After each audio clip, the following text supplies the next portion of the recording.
This is Mastering Your Wealth with David Gagnon, the podcast.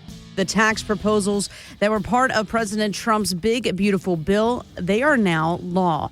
And you may not notice many of the changes here. Well, that's because the changes are really making permanent many of those key elements we saw back in 2017 that were set to expire at the end of this year. So all of the lower tax brackets that Americans have enjoyed in recent years, they're going to remain the same. That sounds pretty good. Doesn't this loosen up planning for after Roth tax conversions, David? And what are some other things in the bill that we need to know when it comes to taxes? Well, the permanence of the lower brackets from 2017 reform opens the window for strategic Roth conversions, or there's alternatives to Roth conversions, and we look at both of those opportunities. But the fact that the tax rates are going to be lower and allows you the ability to do these conversions and pay less in taxes is a great thing. And you want to make sure that if you're going to do a conversion to a Roth or a Roth alternative, you want to make sure it's really the right thing for you to do. And we get too many people that we see that are doing Roth conversions that should not be doing them because they haven't really evaluated whether they're going to have a tremendous financial benefit by doing so in the long-term future. And you have to be aware of the fact that when you pay the tax, you don't want to use the pre-tax retirement account to pay the tax bill. That turns into a very costly tax cost to create that conversion and implement it. So, those have to be carefully evaluated on a case-by-case basis. One of the other things that has changed, the standard deduction has nearly doubled now. And what's going to happen is you're going to see fewer and fewer people itemizing their deductions because that standard deduction is going to obviously provide a better tax break. So that's a nice thing. The Social Security, there's a deduction for middle-income retirees that if you're a single person with up to $75,000 of income, you get an extra deduction of $6,000, and if you're a married couple, it phases out at $150,000. So, it looks like the middle income market is going to see some opportunities to save on some taxes or continue saving with these lower tax rates. And the other thing is we want to make sure that people, what we try to do, and we look at the path that people are following presently and how they're accumulating money and how it's going to get taxed in the future. We look into the future with what those tax problems might be, and that helps us determine whether Roth conversions make sense today. And what I'm referring to is a lot of people don't think about the required minimum distributions that they're going to have to take from their qualified retirement plans, either at age 73 or 75. And that could be a tax torpedo. And so if we have people come to us early enough to bring this to light, show them what the problem looks like in their numbers, now we can implement great tax strategies and solutions possibly to mitigate those growing taxes in the future. So tax planning is critical. It should be part of the overall planning approach. And it's not just investment planning, income planning, but tax planning should be a big component of your planning process. So, and that's my background. I mean, I see that people are well underserved in getting good tax planning advice. That doesn't, a lot of people are in the tax deferral phase, right? Because they've been told to maximize their contributions to their 401ks and IRAs. But if you are doing that and not looking into the future about your tax bill and how that might impact you, you might find that you're creating a bigger tax problem. So we want to help people avoid that. Now, you've heard us mention before about the group of stocks known as the Magnificent Seven. They're comprised of, big tech companies like Apple, Microsoft, Amazon, Meta, Tesla, those kind of things. And right now, they currently make up more than 34% of the value in the S&P 500. But investment manager Joel Fried tells Morningstar that he's actually skeptical of the Magnificent Seven's momentum. We're talking about 7 stocks with a combined market value of greater than $10 trillion and revenues approaching $2 trillion. At some point, the law of large numbers kicks in. We think the market assumes that this group of companies will grow revenues at a compound annual rate of at least 10% over the next 5 years. This would imply the 7 stocks increasing revenue by about $1 trillion in 5 years. That's an extremely high bar in our opinion. All right, so I want to know where you stand on this. Do you agree with him, disagree, and what do you have to say to people who come in with tech-heavy portfolios, especially as they're nearing retirement? Well, concentration risk is a growing issue, and we see this all the time when we do the portfolio analysis and the investment x-ray we do for folks.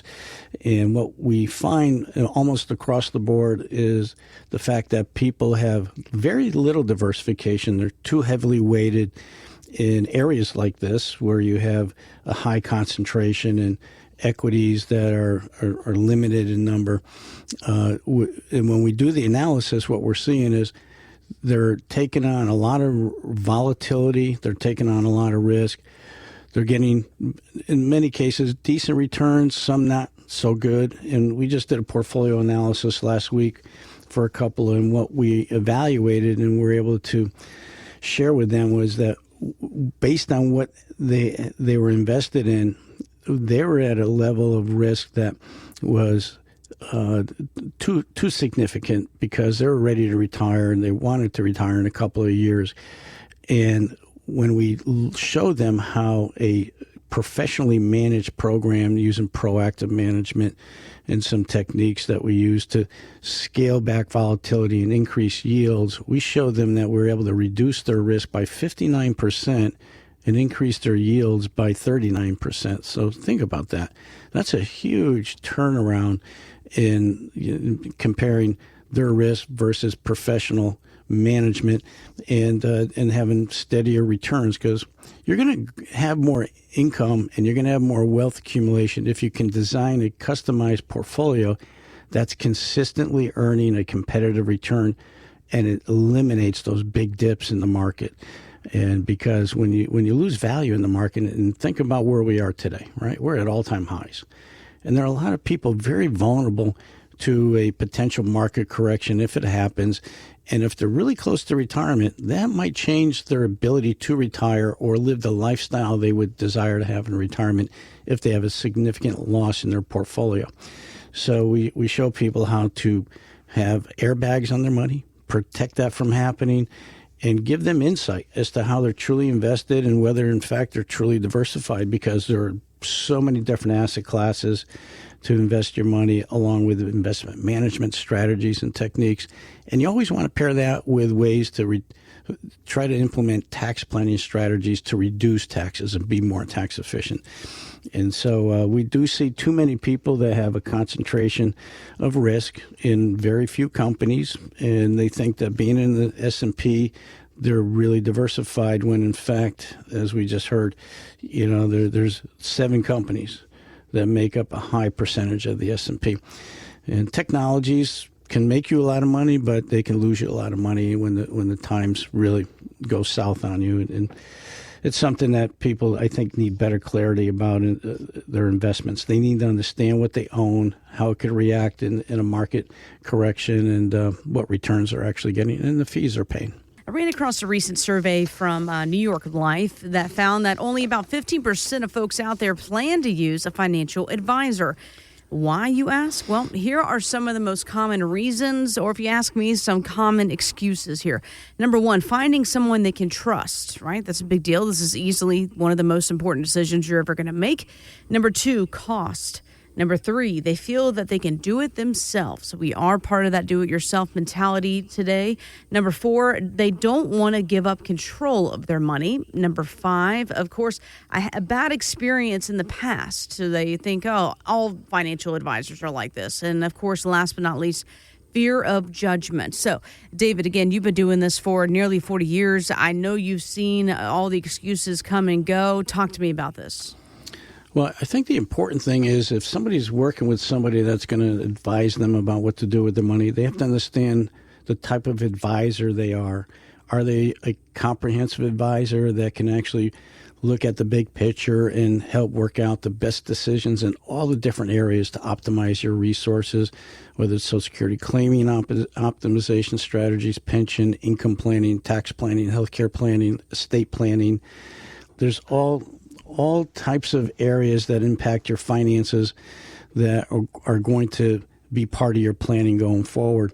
And a lot of people that we talk with think they have somebody that's a comprehensive planner, but they've been selling them investments or insurance products.